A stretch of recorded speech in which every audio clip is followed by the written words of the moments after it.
El sistema endocrino se compone de diversas glándulas como lo son el hipotálamo, glándula pineal, pituitaria, tiroides y paratiroides, corazón y timo, glándulas suprarrenales, riñón, páncreas, testículos y ovarios.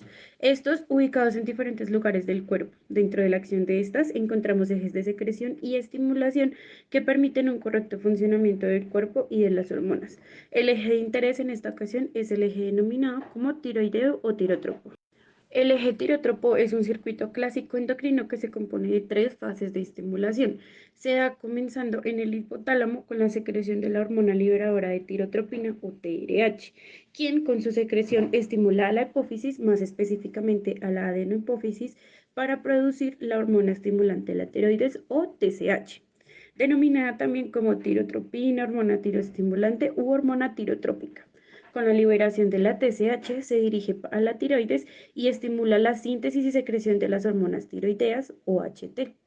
Por otro lado, estas hormonas también cumplen la función de regulación dentro del eje, con el fin de hacer una correcta estimulación y secreción de todo el eje. Las HT actúan por una retroalimentación negativa, inhibiendo la producción de TSH y TRH. Esta última actúa como el regulador positivo principal, condicionando la síntesis y secreción de TSH. Así como otras hormonas hipofisiarias, la TSH es liberada en el cuerpo de forma pulsátil con una vida media de 60 minutos y con un ritmo que aumenta de manera nocturna y desciende durante el día. Ya teniendo claro la conformación del eje tirotropo, es necesario conocer la anatomía de la tiroides. Este es un órgano situado en la región anterior del cuello, más específicamente, se divide en dos lóbulos adosados a los lados de la tráquea y la laringe unidos entre sí por el istmo, y que cuenta con una rica vascularización. Esta estructura bilobulada se sitúa por delante y a los lados del cartílago de la tiroides, en la unión entre laringe y tráquea. Rodea el 75% de la unión de estas y los lóbulos laterales se unen por el istmo, situados en una posición anterior a la altura o justo por debajo del cricoides. En el otro caso, el lóbulo piramidal es la porción más distal del conducto trigloso. Las hormonas secretadas por la tiroides son denominadas triiodotironina T3 y la tiroxina T4, quienes hacen parte importante de la vida y el desarrollo humano. Sin embargo, esta importancia varía en las etapas de vida. Por ejemplo, en los primeros años de vida promueven el crecimiento y la maduración del sistema nervioso central, los huesos y el intestino, a diferencia de la etapa adulta que ayudan con la regulación del metabolismo en todos los órganos y sistemas del cuerpo, junto con el mantenimiento de las funciones de diversos tejidos. El metabolismo tiene una relación directamente proporcional con la secreción de las hormonas tiroideas. Si se tiene un descenso de la secreción de las hormonas tiroideas, conlleva un descenso del 40 al 50% del metabolismo del cuerpo. Por el contrario, con un aumento en su secreción del metabolismo, aumenta de igual forma de un 60 a 100%. Alrededor del 93% de las hormonas liberadas por la glándula tiroidea corresponden normalmente a la T4 y solo el 7% es T3. Síntesis de triiodotironina y tiroxina. Se inicia por el yodo, siendo la materia prima utilizada por la glándula tiroides para sintetizar la T3 y T4. Este es consumido en la sal en forma de yoduro, se ingiere, ingresa a intestino, es absorbido y pasado a circulación, produciendo una acumulación. Sin embargo, una gran parte es secretada en riñón y una pequeña parte queda en glándula tiroides, que pasa hacia folículos y hacia el coloide. Iniciamos por el hipotálamo, que secreta un factor liberador, TRH, que estimula a las células de la adenohipófisis para sintetizar TSH, la hormona tirotropina, que se encarga de controlar la correcta síntesis de hormonas tiroideas. ¿Y cómo se logra? Necesitamos que el yoduro de la sangre entre a las células foliculares o tiroideas. Estas cuentan con una bomba ATPasa, sodio-potasio adenosin trifosfatasa, que ayuda a sacar el sodio e ingresar gran cantidad de potasio. Sin embargo, también ayuda a que el yoduro ingrese, haciendo que el gradiente de sodio salga en gran cantidad y disminuya en la célula, haciendo que ésta lo requiera y haciendo que vuelva de nuevo. Entonces, el NIS, que es el simportador de yoduro sódico, ayuda a que el sodio ingrese, pero no solo. Este entra acompañado por dos moléculas de yoduro, proceso al que llamamos atrapamiento del yoduro. Este yoduro ya en las células debe llegar al coloide, pero con una ayuda de un cotransportador de cloruro y yoduro, llamado pendrina. Aquí el cloruro sale del coloide y el yoduro entra, proceso llamado transporte de yodo al coloide. Antes de la unión con la tirosina, este debe convertirse en yodo. Entonces el yoduro pasa por un proceso de oxidación con ayuda de la peroxidasa, proceso llamado oxidación del yoduro. Por otra parte, el coloide tiene moléculas de tiroglobulina, que está compuesta por aminoácidos de tirosina que se forman en las células tiroideas, a partir del retículo endoplasmático rugoso, el aparato de Golgi y finalmente sale al coloide. Lo que ocurre es que al salir la tiroglobulina de las células tiroideas, la parte de los aminoácidos de la tirosina de esta molécula se unen al yodo y dan como resultado la formación de la T1 y T2, la monoyodotirosina y la diyodotirosina, proceso llamado yodación de la tirosina. Estas hormonas duran un tiempo en el coloide y al paso de este se empiezan a unir o fusionar. Se ve la unión de una diyodotirosina más otra diyodotirosina que forman la tiroxina, es decir, una T2 más otra T2 que forman la T4. De igual forma, se ve la unión de una monoyodotirosina y la unión de la diyodotirosina, formando la T3 triyodotironina. En su mayoría se forma T4 en un 93% y T3 en un 7%, proceso de acoplamiento de las yodotirosina. La T1, la T2, la T3 y la T4 se almacenan en la tiroglobulina hasta que el organismo requiera estas hormonas. Se almacena de 2 a 3 meses, proceso llamado almacenamiento de hormonas tiroideas, que cuando se requieren, estas deben llegar a la circulación. Por lo tanto, forman vesículas que van a la célula tiroidea a través de un proceso de pinocitosis. Ya en las células tiroideas, las vesículas se rompen, la tiroglobulina se descompone, actúa la desyodasa, que le quita el yodo a la T1 y a la T2 para que vuelva a ser utilizado y vuelva a ocurrir de nuevo la formación de T3 y T4, proceso de reciclaje de yodo. Ya después, la T3 y la T4 tienen la capacidad de pasar por la membrana folicular y se dirigen a circulación. Después, pueden acoplarse a proteínas como la globulina, la albumina y con estas viajan a tejidos periféricos para regular las funciones metabólicas. Mecanismo de acción de las hormonas tiroideas. Estas ejercen su acción tras su introducción al interior de la célula y llega hasta la membrana nuclear mediante la unión de proteínas específicas. La T4 pierde un yodo para formar la T3 y así entrar por transporte activo al núcleo, donde se une al receptor para la hormona tiroidea. Este receptor, ya sea el TR alfa o TR beta, codificados por genes localizados tanto en cromosomas 17 y cromosoma 3. La expresión del receptor tiroideo depende de la concentración periférica de estas hormonas y es específico para cada tejido. La forma alfa abunda en el sistema nervioso central y la forma beta predomina en el hígado. La unión de la T3 con el receptor nuclear origina el complejo T3-TR que funciona uniéndose a la secuencia específica de DNA. La unión de las hormonas tiroideas induce la transcripción y traducción de estos genes con respuesta específica a la hormona. Son importantes para el desarrollo cerebral y la maduración esquelética del feto.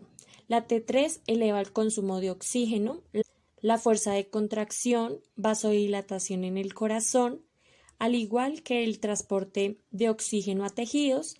También aumenta la tasa metabólica basal, aportando en la absorción de glucosa, captación de insulina, movilización de lípidos y degradación del colesterol, y la producción de calor mediante la estimulación de ATPasas. También incrementa lo que es la motilidad, secreción y absorción gastrointestinal lo que produce diarrea en el hipertiroidismo y estreñimiento en el hipotiroidismo. Asimismo, aumenta el cambio óseo, aportando en la osteogénesis y osteólisis, así como la velocidad de la contracción y relajación muscular. También se ve en la síntesis de miocina y la captación de glucosa. De igual modo, intensifica la glucogenólisis, la gluconeogénesis en el sistema nervioso central y ayuda en su maduración y desarrollo. Con respecto a las técnicas de cuantificación de T3 y T4, tenemos que estas son medidas por el uso de inmunoensayos inmunométricos no isotópicos. Estas en formato automatizado, como lo son ensayos inmunoenzimométricos, los inmunofluorométricos, los inmunoluminométricos, en sus subtipos también que están los inmunoquimioluminiscentes, los inmunobioluminiscentes e inmunoelectroquimioluminiscentes. De esta forma, encontramos que estas hormonas están presentes en el organismo por medio de dos tipos, los cuales son la concentración de la hormona total, es decir, las que están tanto unidas a proteínas como libres en sangre, y por otra parte tenemos las hormonas libres, las cuales entran a los tejidos apropiados para ejercer pues sus funciones. Con lo anterior en mente, para la determinación de la concentración de estas hormonas se hace a nivel sérico, de forma que esto se puede hacer utilizando tanto el radioinmunoanálisis como las pruebas quimioluminométricas o técnicas inmunométricas similares. Estas pruebas miden la concentración de la hormona total, tanto la unida proteína como la libre, y en los pacientes hipertiroideos usualmente se encuentran elevados los niveles de ambas hormonas, en tanto que en los hipotiroideos se encuentran disminuidos. Los valores de referencia para la T4 total son de 4,6 microgramos por decilitro a 11,2 microgramos por decilitro, y los de la T3 total son de 80 nanogramos por decilitro a 200 nanogramos por decilitro, con variaciones dependiendo de cada laboratorio, de la técnica usada y de la edad del paciente. Con respecto a la concentración sérica de T3 y T4 libre, debido a que las fracciones libres son las metabólicamente activas, las pruebas de T3 y T4 libre vienen reemplazando las totales. Se han utilizado diferentes pruebas para la valoración de T4 libre, pero ninguna mide la T4 directamente, por lo que se recomienda llamar a estas pruebas de estimación. La fracción de T4 libre es la más importante para determinar cómo está funcionando la tiroides, pero debe interpretarse en conjunto con la TSH. El uso de la concentración de T3 libre no ha sido tan validado como el de la T4, pero cuando es obtenida mediante radioinmunoanálisis o pruebas radioinmunométricas, ha demostrado utilidad para diagnosticar hipertiroidismo cuando la TSH está suprimida con la T4 libre normal y además para determinar la gravedad del mismo. En base a esto, se presentó que los valores normales de T4 libre en población adulta son de 0,74 nanogramos por decilitro y 1,26 nanogramos por decilitro. En cuanto a los valores de referencia normales para la T3 libre, están entre el 0,02 nanogramos por decilitro y 0,05 nanogramos de decilitro, teniendo en cuenta, claro, variaciones dependiendo de cada laboratorio, de la técnica usada y de la edad del paciente. Otra técnica que se puede utilizar es la captación de resina T3. Esta es una prueba utilizada para estimar de forma indirecta la capacidad de unión de la globulina fijadora de tiroxina y para calcular el índice de unión de la hormona tiroidea. Esta es una prueba poco utilizada pero disponible en el medio que se realiza incubando el suero del paciente con una cantidad determinada de T3 marcada con yodo 125. Luego se agrega esta solución a una resina insoluble que atrapa las hormonas contenidas en la mezcla y posterior a esta incubación se remueve el sobrenadante y se cuantifica la actividad de la T3 marcada con yodo unida a la resina. En cuanto a la medición de las hormonas tiroideas, es importante tener en cuenta que estas se deben hacer en ayunas, dado que los lípidos pueden alterar la fracción de la hormona unida a las proteínas. Si el paciente está tomando medicamentos como por ejemplo la levotiroxina, deberá esperar 8 horas para la medición de la T4 libre, porque puede generar interferencias e interpretarse como si ésta estuviera elevada. Además de esto, algunos medicamentos que pueden disminuir la absorción de T4 son la colestiramina, el colestipol, sucralfato, sulfato ferroso, hidróxido de aluminio o el omeprazol. Además de eso, también tenemos algunos medicamentos que alteran el transporte sérico de T3 y de T4, como lo son los estrógenos, la heroína, metadona, fluorouracilo, andrógenos, esteroides anabólicos o furosemida. Además de esto, tenemos también algunos medicamentos que alteran el metabolismo de T3 y de T4, como lo son el fenobarbital, rifampicina, carbamazepina, interferón, alemtuzumab, inhibidores de tirosina quinasa, como lo son el sunitinib y imatinib. Además de esto, también se debe tener en cuenta algunas condiciones predisponentes en el paciente, como lo son el factor reumatoide, ya que este puede causar interferencia en los métodos por presencia de anticuerpos. Además de Las esto, pruebas que también se se debe tener en realizan para la cuenta algunas cuantificación de condiciones estas hormonas predisponentes nos en el permite paciente, establecer como el lo son perfil el del factor paciente reumatoide, por ya medio que de este las puede causar mismas, de interferencia en forma los que métodos la por T4, por presencia de ejemplo, nos anticuerpos. permite establecer la detección de la disfunción Además tiroidea de esto, junto con la también se debe TSH, tener en la cuenta evaluación de la algunas terapia de condiciones reemplazo con hormona predisponentes en el tiroidea en paciente, pacientes como con lo son el factor hipotiroidismo secundario reumatoide, con el ya uso de que la este T4 puede libre. causar También interferencia en podemos los encontrar métodos que es por útil para la presencia de evaluación de la anticuerpos. disfunción tiroidea central en el embarazo Además por de medio de la esto, T4 también se total debe tener y en cuenta seguimiento y algunas titulación de dosis de condiciones medicamentos predisponentes en el antitiroideos paciente, como en lo el son el tratamiento factor del reumatoide, hipertiroidismo ya por que medio de este la puede T4 causar libre junto con la interferencia en los T3 métodos normal. por Además presencia de de esto, la anticuerpos. T3 también permite la detección del Además de hipertiroidismo, esto, también se puede debe ser útil tener en para el cuenta diagnóstico de algunas enfermedades no condiciones tiroideas, predisponentes así en el como para el paciente, seguimiento y como lo son el titulación de factor dosis de reumatoide, medicamentos ya antitiroideos que este en el puede causar tratamiento del interferencia en los hipertiroidismo, métodos por junto con la presencia de T4. Las glándulas paratiroideas son 4 glándulas muy pequeñas del tamaño de una alberja, ubicadas en el cuello detrás de la glándula tiroidea. Su función principal es mantener el nivel de calcio en la sangre entre los niveles normales. Esto permite lograr un funcionamiento adecuado en los músculos y de los nervios. También ayudan a mantener los huesos fuertes. Cuando hay un problema en las glándulas paratiroideas, el nivel de calcio en la sangre puede llegar a ser demasiado alto o bajo, lo cual afecta a todo el cuerpo.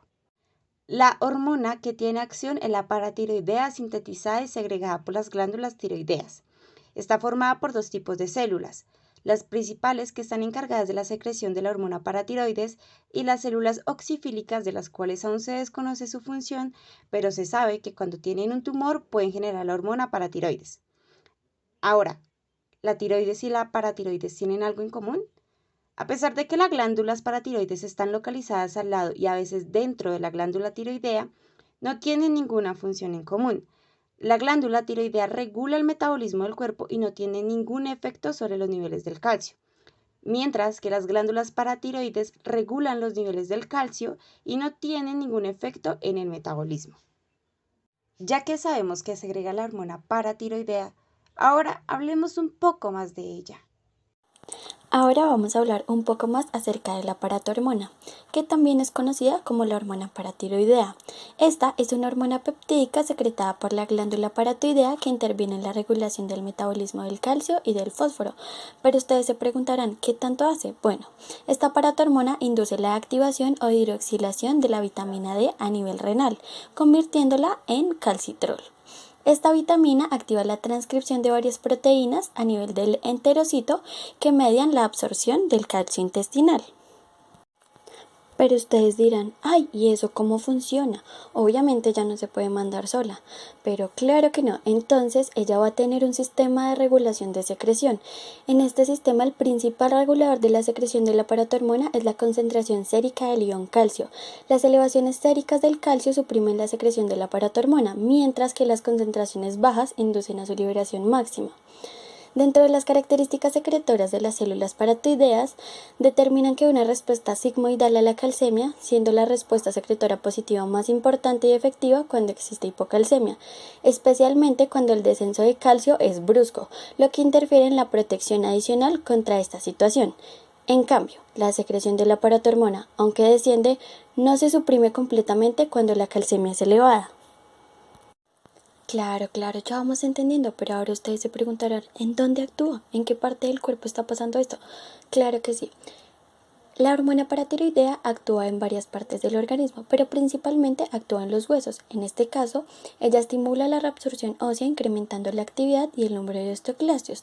También estimula la formación de un hueso nuevo, pero en realidad su efecto neto es aumentar la liberación del calcio y el fosfato en la sangre.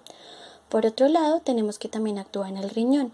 En este caso, la paratormona aumenta la reabsorción tubular de calcio y disminuye la de fosfato. Asimismo, aumenta la tasa de reabsorción de iones de magnesio e hidrogeniones, al mismo tiempo que reduce la reabsorción de iones de sodio, potasio y aminoácidos. La mayor absorción de calcio ocurre en la parte final de los túbulos distales y en la parte proximal de los conductos colectores, y con una muy pequeña contribución de las ramas ascendentes del asa de Henle. Por último, tenemos que la hormona también actúa a nivel del intestino. En esta actúa sobre la mucosa intestinal, favoreciendo la reabsorción del calcio de forma indirecta al aumentar la síntesis de vitamina D3, que actúa sobre el epitelio intestinal. Listo, entonces ya que sabemos un poco más acerca de la paratormona, dónde actúa, qué función tiene, vamos a hablar acerca del metabolismo. La paratormona intacta sufre un catabolismo en las células paratiroideas antes de ser liberada y posteriormente a su secreción es catabolizada en hígado y en riñón. Esto ocasiona que la paratormona circundante sea heterogénea, lo que dificulta mucho su determinación. En esto, los fragmentos aminoterminales con actividad biológica son segregados a nivel hepático y eliminados rápidamente de la circulación. Los productos de la célula paratiroidea también son degradados y, al no ser segregados en cantidades significativas, apenas se logran detectar. En esto, la mayoría de los fragmentos circundantes corresponden a los medios regionales o los carboxiterminales, que son derivados del metabolismo hepático, renal, óseo y tienen una semivida mayor que la hormona paratiroidea intacta, que se estima entre 20 y 40 minutos en pacientes con función renal conservada. Se ha llegado a demostrar que existe un proceso de recaptación tubular de la hormona paratiroidea que afecta sobre todo en los fragmentos aminoterminales. En presencia de hipercalcemia, la célula paratiroidea suprime la secreción de la paratormona intacta, mientras que los fragmentos de la paratormona pueden continuar liberándose desde las glándulas. Ok, y ya por último les voy a hablar acerca de los receptores de la paratormona. Esta paratormona es, junto a la forma activa de la vitamina D, la principal hormona reguladora de la homeostasis cálcica, controlando el flujo mineral del hueso, riñón e intestino, como ya se los había mencionado. Estos efectos los lleva a cabo a través de un receptor transmembrana que es más conocido por sus siglas como PTH-PTHRP, que está relacionado con unas proteínas de la misma paratormona que pertenece a la familia de los receptores ligados a las proteínas G. Este receptor PTH-PTHRP liga ambos péptidos, tanto la paratormona como la PTHRP, con igual afinidad. Para mantener esta homeostasis cálcica, la PTH actúa directamente sobre el riñón, el hueso, e indirectamente a través de la vitamina D sobre el intestino.